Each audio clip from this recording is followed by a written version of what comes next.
So what is a bond and why might you need one if you want to file for probate?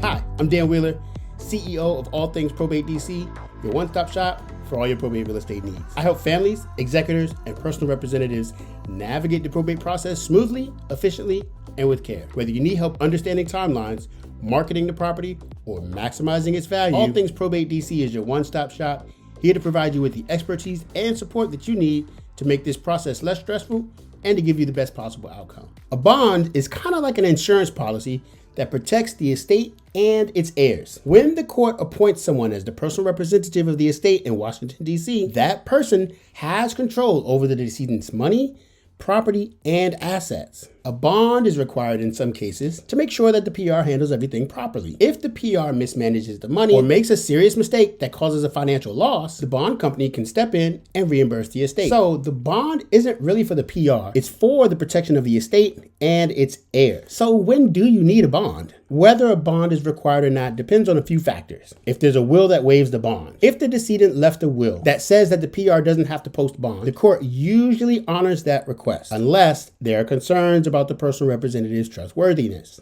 If all heirs consent, sometimes if all heirs agree to waive the bond, the court may not require one. If there's no will, when someone dies without a will or intestate, the court often requires a bond. This ensures extra protection since the PR was not specifically chosen by the decedent. If the estate has significant assets, the larger the estate, the more likely a bond will be required. The bond amount is typically tied to the value of the estate. And if there's a family disagreement or distrust, if the heirs are fighting, or if someone raises concerns about the PR's ability to manage the estate, the court may require a bond even if the will waives it. So here's some pros and cons of a bond. Pros: protects the heirs and beneficiaries if the PR mismanages the estate. 2, it adds accountability because the PR knows that there's oversight. And third, it helps avoid costly mistakes that could turn into permanent losses. Now, some of the cons of a bond. It costs money.